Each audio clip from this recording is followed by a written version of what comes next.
मित्रों, जय RCM. RCM में आपका हार्दिक स्वागत है। मैं डॉक्टर दिव्येश्वर शास्त्री आज आपको आरसीएम बिजनेस का मार्केटिंग प्लान के बारे में बताने का साहस कर रहा हूं। मित्रों, साथियों, आरसीएम में लगातार 1 वर्ष से मैं शिक्षा प्राप्त करते आ रहा हूँ, सीखते आ रहा हूँ और इस बिजनेस में एकदम प्रथमा कक्षा, पहली कक्षा या कहें कि केजी 1 कक्षा का मैं एक छात्र हूँ और अपने साथियों को, अपने मित्रों को, अपने टीम में जुड़े हुए लोगों को आज अपनी टूटी फूटी भाषा में आरसीएम बिजनेस का मार्केटिंग प्लान बताने के लिए मैं यहाँ पर आया हुआ हूँ। आइए मित्रों, जानते हैं आरसीएम का मार्केटिंग प्लान, जो कि इसकी आन बान और शान है। जो व्यक्ति आरसीएम का मार्केटिंग प्लान समझ जाता है वो आरसीएम का प्रथम कक्षा का या केजी 1 कक्षा का विद्यार्थी बन सकता है। लगातार इस बिजनेस को सीखते रहने से आप इस बिजनेस के बारे में थोड़ा बहुत जान सकते हैं। ये बिजनेस अथाह है, किंतु हम किसी चीज को धीरे धीरे करके जान सकते हैं। महत्वपूर्ण बात यह है कि आरसीएम के साथियों को मार्केटिंग प्लान जिस दिन आ जाता है तो समझ जाइए वो आरसीएम में 1 कदम या 1% वहाँ का विद्यार्थी है या उसके बारे में जानता है, ऐसा कहना चाहिए। आरसीएम बिजनेस में आपका हार्दिक स्वागत है। यह कंपनी राजस्थान भीलवाड़ा से है। मिस्टर टीसी छाबड़ा, श्रीमान त्रिलोक चंद छाबड़ा जी इस कंपनी के मालिक हैं या इस कंपनी के संचालक हैं। आइए, क्या है आरसीएम का मार्केटिंग प्लान, इसके बारे में थोड़ा सा जानने का प्रयत्न करते हैं। देखिए, सबसे पहले लिखा हुआ है आरसीएम, अर्थात आर का अर्थ है राइट, सी का अर्थ है कंसेप्ट, एम का अर्थ है मार्केटिंग। मार्केटिंग करने का, खरीदी करने का, राइट बोलने से सही, कंसेप्ट का अर्थ होता है तरीका। एम से मार्केटिंग, खरीदी करने का, आर से राइट मतलब सही और सी से कंसेप्ट मतलब तरीका। हम कैसे सही तरीके से खरीदारी करें या खरीदी करें, इसके बारे में आज मैं आपको बताने जा रहा हूं। भारत का नंबर 1 कंपनी जो पूरे हिंदुस्तान में तहलका मचा रही है, जिसका आप उद्देश्य समझे, नई सोच, नई दिशा, नई तैयारी के साथ में आया है। आरसीएम का उद्देश्य है सबसे पहले स्वास्थ्य रक्षा। हमारा इस आरसीएम बिजनेस का प्रथम उद्देश्य है स्वास्थ्य रक्षा, दूसरा है स्वावलंबन, तीसरा है नए भारत का निर्माण। आइए जानते हैं स्वास्थ्य रक्षा, उद्देश्य जानिए। स्वास्थ्य रक्षा, स्वावलंबन और नए भारत का निर्माण, आर्थिक आजादी का अभियान, ये इस आरसीएम बिजनेस का उद्देश्य है। बंधु, इस आरसीएम बिजनेस का उद्देश्य के साथ साथ इसका जो प्लान है, जो उद्देश्य है, जिसके लिए यह बिजनेस खड़ा है, उसके बारे में जानते हैं। पहले मैं आपको बता दूं, हमारे बाप दादा से, हमारे पूर्वजों ने, मैं जब से पैदा हुआ हूं या मेरे बाप दादा लोग, है ना, जब से पैदा हुए हैं तब से एक परंपरागत खरीदी चल रहा है, खरीदारी होती है। उस परंपरागत खरीदी को या खरीदारी को हम TDS, ट्रेडिशनल मार्केटिंग के नाम से जानते हैं या पारंपरिक व्यवसाय के नाम से जानते हैं। TDS, ट्रेडिशनल मार्केटिंग, पारंपरिक व्यवसाय के आधार पर, पारंपरिक खरीदी के आधार पर कैसे खरीदारी करते हैं, आज मैं इसको बताने जा रहा हूं। तो आइए सबसे पहले हम सीखते हैं। हमारे साथियों को बताना चाहता हूं, व्यक्ति खरीदी करता है, सुई से लेकर के, माचिस से लेकर के सारे रोजमर्रा सामान जो खरीदी कर रहा है या करता है, वो कैसे करता है, किस पद्धति से करता है, उसको मैं बताने का प्रयास कर रहा हूं। आइए इसको सीखते हैं। सबसे पहले होता है, सभी ध्यान दें, कस्टमर या ग्राहक। कस्टमर या ग्राहक जो होता है, स्वयं का सामान तो होता नहीं है, स्वयं बनाता नहीं है। ग्राहक या कस्टमर यदि कहीं खरीदी करने के लिए जाते हैं तो वो रिटेलर, अपने पास के रिटेलर अर्थात दुकानदार जो शॉप चलाते हैं, जो दुकान चलाते हैं, कस्टमर जाता है रिटेलर के पास अर्थात दुकानदार के पास खरीदी करने जाता है। और ये जो रिटेलर होते हैं, दुकानदार जो होते हैं, शॉपिंग जो करते हैं, माल का जो बिक्री जो करते हैं, वो स्वयं सामान को नहीं बनाते हैं, वो भी किसी पर आश्रित होते हैं। वो जाते हैं WH अर्थात होलसेलर, जिसको कहेंगे थोक व्यापारी, है ना। थोक व्यापारी के पास में रिटेलर जाता है, बड़े दुकानदार के पास जाता है और वहां से सामान लेकर के आता है। ध्यान दें, मैं क्या कर रहा था, कस्टमर जाता है रिटेलर दुकानदार के पास और छोटा दुकानदार जाता है बड़े दुकानदार के पास, वहां से सामान को लेके आता है। अगला है, ये जो होलसेलर लाते हैं सामान कहां से, तो होलसेलर सामान लेके आता है डिस्ट्रीब्यूटर से, डिस्ट्रीब्यूटरों से, जो पूरे जिला में, पूरे राज्य में, पूरे प्रदेश में, पूरे गांव में, पूरे नगर में, पूरे शहर में सामानों को डिस्ट्रीब्यूट करते हैं, उनको डिस्ट्रीब्यूटर कहा जाता है। वहां से, है ना, ये होलसेलर लोग लेके आते हैं, होलसेलिंग का जो काम करते हैं। इसके पश्चात ये डिस्ट्रीब्यूटर लोग भी कहीं से आश्रित होते हैं, वो भी कहीं जाते हैं, उसको कहेंगे हम जो है ना कैरी फैक्चरिंग, जिसको डीलर कह सकते हैं, जो पूरे राज्य का या पूरे प्रदेश का या पूरे, कहना चाहिए पूरे जिले का, है ना, सामान को फैक्चरिंग करते हैं, डील करते हैं डीलर लोगों से, ये डिस्ट्रीब्यूटर लोग लाते हैं। और ये डीलर कहां से संपर्क करते हैं, ये सीधा कंपनी से सामान लाते हैं। कंपनी से सामान किस माध्यम से लाते हैं, तो कंपनी उनके लिए एक एड विज्ञापन करता या टीवी के माध्यम से बड़े बड़े एक्टर, बड़े बड़े क्रिकेटर, फिल्म अभिनेता, फिल्म अभिनेत्रियों या जो नामी या प्रसिद्ध आज के युग में जो टीवी में आते हैं, उनके द्वारा जो है ना हम सामान को लाते हैं, उनके विज्ञापन को दे करके। तो मैं आपको बताने जा रहा था कि कस्टमर, ग्राहक सामान उठाता है रिटेलर से, छोटे दुकानदार से, छोटे दुकानदार वाले लेते हैं बड़े दुकानदार, जिसको होलसेलर या थोक व्यापारी कहते हैं। ये होलसेलर लोग सामान ले आते हैं, जिसको डिस्ट्रीब्यूटर कहेंगे। डिस्ट्रीब्यूटर लोग, है ना, ये, है ना, कैरी या फैक्चरिंग, जिसको डीलर कहेंगे या एजेंट के माध्यम से कह सकते हैं। और ये लोग एड दे करके, विज्ञापन दे करके, टीवी के माध्यम से लोग संपर्क करते हैं कंपनी को, कंपनी से सामान बनती है। कस्टमर के पास सामान नहीं होता है, कंपनी में सामान बनती है। अब मैं आपको बताने जा रहा हूं कैसे सामान हमारे कस्टमर तक पहुंचता है।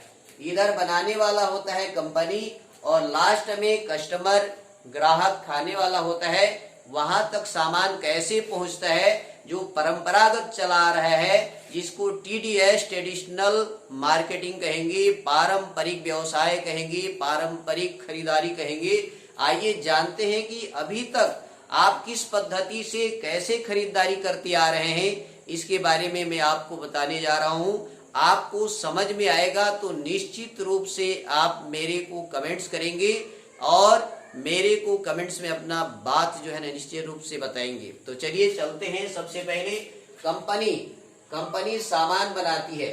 सामान बनाने में कोई भी चीज बनाती है, कोई भी वस्तु बनाता है। मान लीजिए है ना, एक कपड़े का निर्माण करती है और वह कपड़ा का रेट 500 होता है। ध्यान दीजिए, कंपनी न्यूनतम 400 या 500 में बनाती है। 400 लागत में बनाती है तो उसमें उसके क्या कहना चाहिए, उसमें मटेरियल लगते हैं, उसमें कार्यकर्ता लगते हैं, परिश्रम करने वाले पारिश्रमिक होते हैं। जिन सब को कंपनी एक योग बनाता है, उन सबको जोड़ करके अपना एक रेट तय करता है, एक लागत मूल्य बनाता है और 400 में बना हुआ चीज को अपना लागत निर्माण करके 500 में किसी कपड़े को कंपनी बनाती है। मान लीजिए मैं ये कपड़ा पहना हूं, इसको 500 ने कंपनी ने बनाया और ये कपड़ा निर्माण हो जाने के पश्चात, ये जो जैकेट देख रहे हैं, निर्माण होने के पश्चात कंपनी बना लेती है 400 से 500 तक। इस कंपनी इस कपड़े को विज्ञापन करने के लिए कंपनी बड़े बड़े अच्छे अच्छे कलाकार, अच्छे अच्छे एक्टर, अच्छे अच्छे क्रिकेटर, अच्छे अच्छे नामी व्यक्तियों को ढूंढता है। तो सीधा चलते हम एड करता, विज्ञापन करता, जो टीवी में आते हैं, जिनका प्रसारण होता है, जिनको हम टीवी के माध्यम से देखते हैं। मैं बोलूंगा तो आपको विश्वास नहीं आएगा, किंतु जब इसी बात को शाहरुख खान, अमिताभ बच्चन, सलमान खान या ऐश्वर्या राय, कैटरीना कैफ जैसी अभिनेत्री या अभिनेतागण बोलते हैं तो उसका ज्यादा प्रभाव पड़ता है। बंधु, कंपनी एड कराती है, विज्ञापन कराती है और इसके पीछे कंपनी इस एड करताओं पीछे लाखों करोड़ों रुपया खर्चा कराती है, लाखों करोड़ों रुपया खर्चा करती है।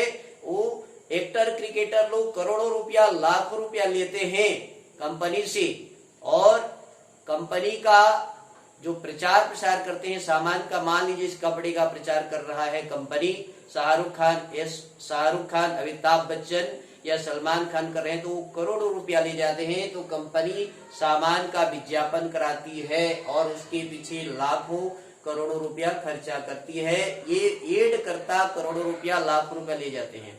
उसके पश्चात ये जो है वेरीफाई वाले या मैन्युफैक्चरिंग वाले डीलर लोग विज्ञापन देखते हैं। सुंदर सुंदर विज्ञापन देखने के पश्चात यहाँ ये डीलर लोगों के पास जो है ना सामान आती है, डीलर लोग सामान को लेते हैं। तो 500 में बना हुआ यह जैकेट धीरे धीरे बढ़ता जाता है। यहाँ डीलर के पास आते कि 100 रुपया और बढ़ा दीजिए, 500 से 600 रुपया हो गया, 100 रुपया ये अपना जोड़ता है। उसके पश्चात डिस्ट्रीब्यूटर जो ये डीलर लोगों से लेकर के पूरे राज्य में या पूरे नगर में या पूरे शहर में, पूरे जिला में जो डिस्ट्रीब्यूट करते हैं सामानों को, उनके पास सामान आता है, एड देखते हैं, डीलर से लेते हैं। उसके पश्चात ये डिस्ट्रीब्यूटर लोगों के पास जो सामान आएगा, यहाँ तक आते तक 100 रुपया और बढ़ जाता है। ध्यान दीजिए, कंपनी ने 400-500 में इस कपड़े को बनाया, इस जैकेट को बनाया और वहां से आने के बाद डीलर के पास में यहाँ पर हो जाता है 100 रुपया बढ़ जाने पर 600 रुपया। यहाँ से डिस्ट्रीब्यूटर के पास आता है जो डिस्ट्रीब्यूट करता है सामान को, उसके पास आते तक 100 रुपया और बढ़ा दीजिए, 5 से 6 700 रुपया। होलसेलर के पास आता है। इसके पश्चात जो होलसेलिंग का काम करते हैं वहां पर हमारा ये जैकेट पहुंच जाता है, तो यहाँ पर इसका रेट और 100 रुपया बढ़ा दीजिए, 6-7, यहाँ पर 800 रुपया हो जाता है ना। होलसेलर से ले आता है रिटेलर, रिटेलर के पास आते तक इस जैकेट का रेट 100 रुपया और बढ़ जाता है। रिटेलर छोटा दुकानदार, यहाँ पर इसका 100 रुपया और बढ़ गया, तो यहाँ पर 800 से लेकर के 900 रुपया हो जाता है। बंधुओं, ये दुकानदार के पास में ग्राहक जाता है, जिसको कस्टमर कहते हैं। कस्टमर के पास आते तक यदि दुकानदार 900 रुपया में इस जैकेट को खरीद रहा है तो जितने में खरीदता है उतने से तो बेचेगा ही नहीं, उसको क्या फायदा होगा। वो भी कुछ अपना रेट तय करके ग्राहक को देता है, कस्टमर को देता है 1000 रुपये में। क्या सुन रहे हैं आप?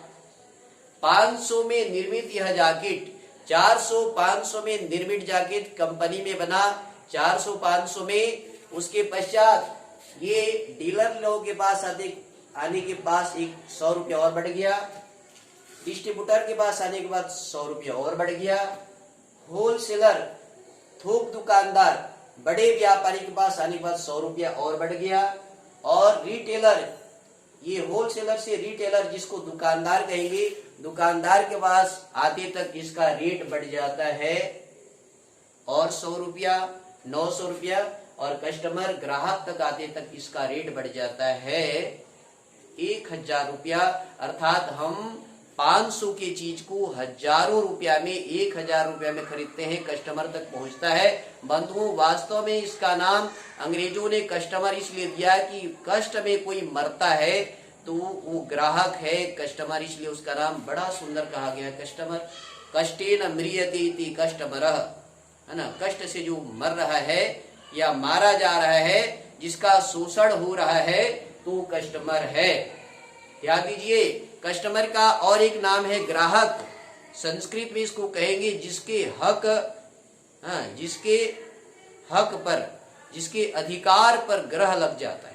आपने सुना होगा ग्रह राहु केतु के बारे में, है ना, ग्रह लग गया है बोलते हैं। वैसे ही सारे कस्टमरों के ऊपर, सारे ग्राहकों का जो अधिकार है, जो हक है, उस पर ग्रह लग जाता है, इसलिए इसका नाम ग्राहक कहा जाता है। तो आइए, मैं क्या बता रहा था, यदि कोई लूट रहा है, यदि कोई लूट रहा है या कोई लूटा जा रहा है तो वो है कस्टमर, है, ग्राहक है। कस्टमर का पैसा रिटेलर दुकानदार ले जा रहा है, दुकानदार क्या पैसा से अमीर बन रहा है होलसेल वाला, है ना, जिसको बड़े दुकानदार थोक व्यापारी कहेंगे।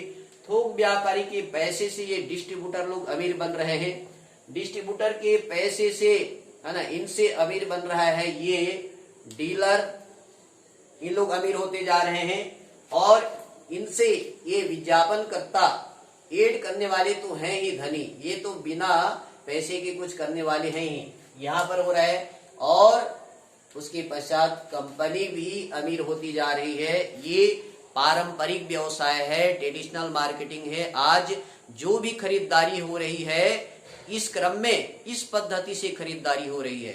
तो मैं आपको बताने जा रहा हूं आरसीएम क्या करती है, आरसीएम क्या चीज है। जैसे कि मैं बता रहा था, ये हिंदुस्तान का भारत सरकार के द्वारा मान्यता प्राप्त प्रथम ऐसे MLM, मल्टी लेवल मार्केटिंग, किसको कहेंगे, है ना, डायरेक्ट सेलिंग, सीधे खरीदारी कैसे कराता है उसके बारे में मैं बता रहा हूं। तो हमारा ये परंपरा पूरे भारत में चल रहा है, पूरे देश विदेश में चल रहा है। इस देश का एक ऐसा व्यक्ति जिसका नाम है टीसी छाबड़ा, त्रिलोकचंद छाबड़ा ने अमेरिका जैसे प्रदेश की आर्थिक व्यवस्था, आर्थिक या बिजनेस की जो तरीका है उसको देखा, जो MLM, multi level marketing, direct selling व्यवस्था को देखा और अपने देश में लागू करने का प्रयास किया। मैं उस महापुरुष के लिए जो सारे भारत देश की उन्नति में सोचा, उसके लिए आप सबसे जोरदार तालियां चाहूंगा, हृदय से उनके लिए धन्यवाद देना चाहूंगा। आप सभी उन्हें, है ना, हृदय से धन्यवाद दीजिए, उनके सम्मान में जोरदार ताली बजाइए अपने स्थान पर। तो मैं ये कह रहा था, त्रिलोकचंद छाबड़ा जी अमेरिका से इस पद्धति को लेकर के आए। आरसीएम में राइट कंसेप्ट मार्केटिंग, हम किसी भी वस्तु को सही तरीके से कैसे खरीदें। उन्होंने कंपनी जो बनाती है वो तो रेट तय किया, मूल्य तय किया। कंपनी के पश्चात उन्होंने जगह जगह पर डिपो खोल दिया, पीयूसी खोल दिया, पिकअप सेंटर खोल दिया, या कहना चाहिए RCM wonder world quick RCM depot उन्होंने खोल दिया। और इस डिपो के पास से सीधा ग्राहक, कस्टमर या डिस्ट्रीब्यूटर के पास में जाता है सामान।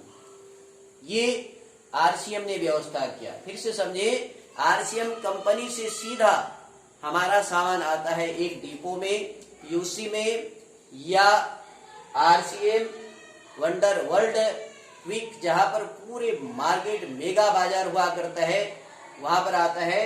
वहां से सीधा ग्राहक या कस्टमर या डिस्ट्रीब्यूटर के पास में जाता है। बंधुओं, ये आरसीएम का तरीका है। तो मैं आपको क्या बता रहा था, क्या नया चीज आपने सीखा?